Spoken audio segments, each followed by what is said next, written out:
You are watching Quest for Dragons on the History Channel.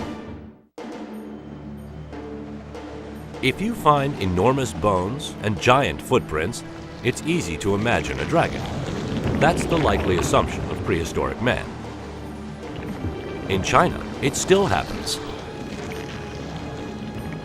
We can truthfully say that there are parts of China where people still believe that the dinosaur bones that they're finding are in fact dragon bones.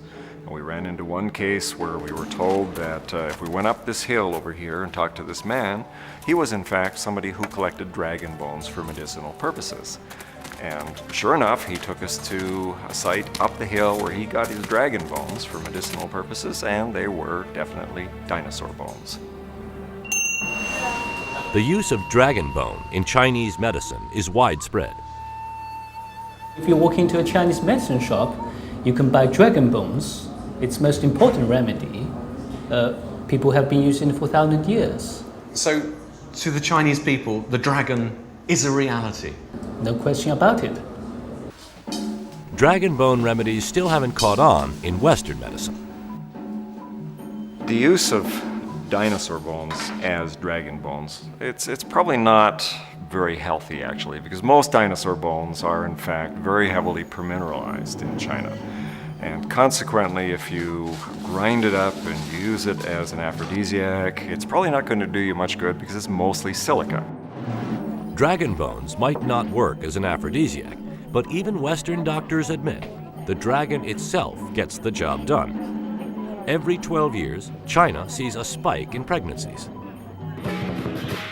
It's the year of the dragon in the Chinese zodiac. According to Chinese tradition, babies born under the sign of the dragon are destined for success. Who wouldn't want their child to have a competitive edge?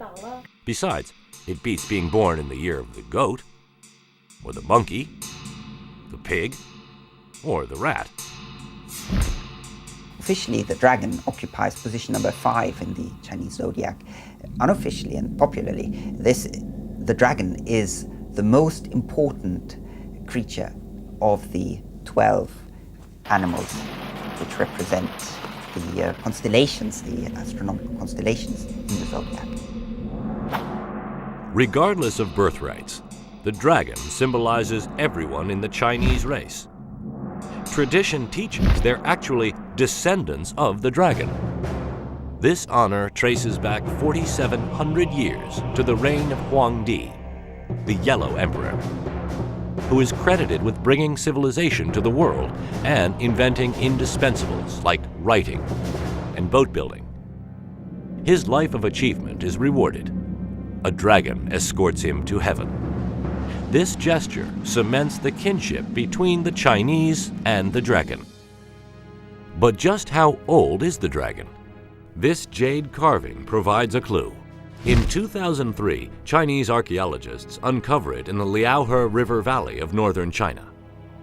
It's the oldest known image of a dragon ever discovered, about 5,000 years old. The visual image evolves over those 5 millennia, but it still represents power and goodness, qualities distinctly different than the dragons of the West. The dragons of Chinese lore are seen as benevolent. They're often bringers of rain. They carry around nobility, etc. Whereas the dragons of the West, at about the same time in history, are seen as burning your barn down, destroying your village, etc., etc. The connection between the Chinese dragon and rain explains their inclusion in so many celebrations. Legend says when people fail to honor the dragon, it stops providing rain.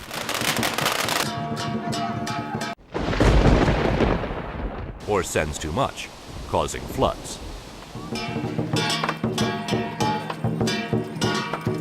The Chinese dragon is in step with the Native American dragon. Both have a strong link to nature. When I was in China, I didn't have no problem fitting in with the culture that existed there because the belief concepts were so close. I think the people that, the scientists, the white scientists that took us to China to meet the Chinese, they seem to be that third party looking in, because the Chinese and I, we really got into our discussions.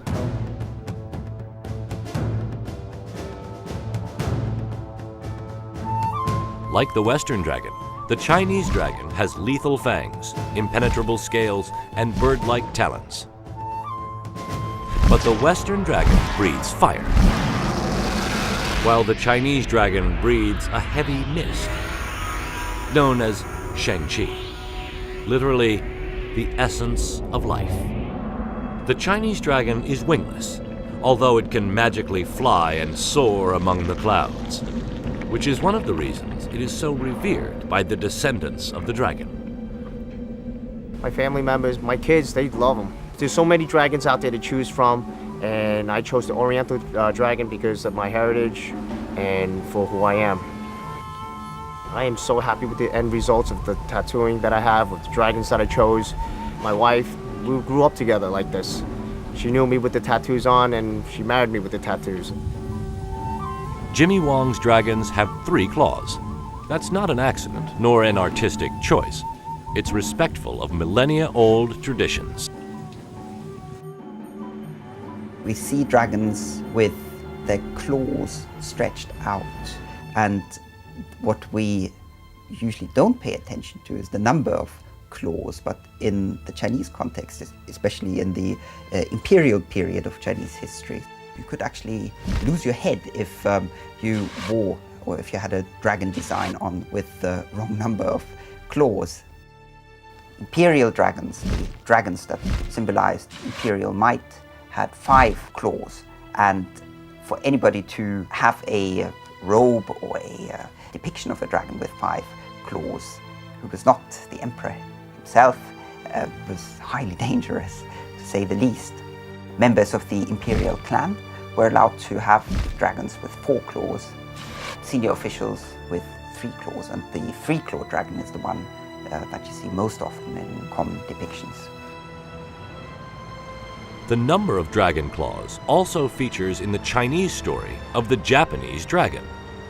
Apparently, the dragon loses claws as it travels. By the time the dragon arrives in Japan, it has only 3 toes remaining. The Japanese interpret the story somewhat differently. They believe the dragon originates in Japan, not China, and gains claws as it travels west. Whichever story you believe, the dragon is an important deity in both countries.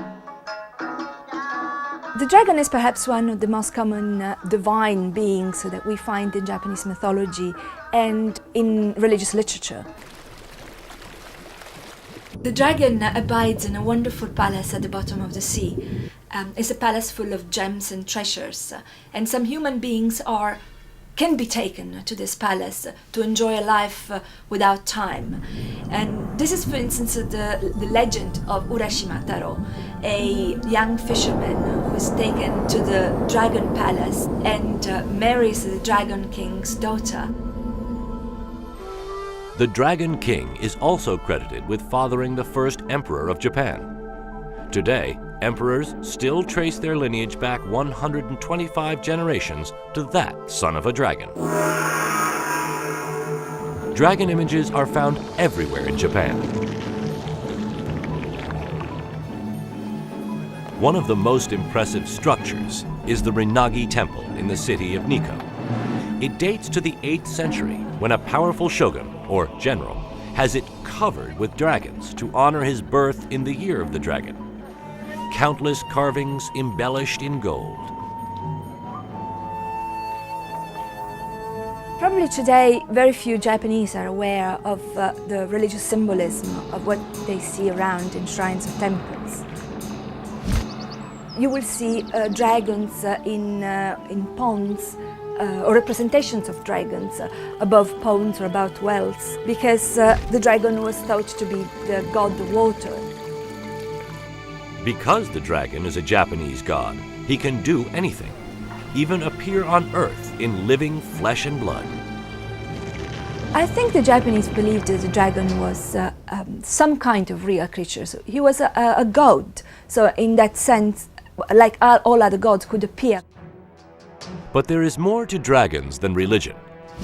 When modern science investigates the dragon, it finds dragons are responsible for the survival of the entire human race.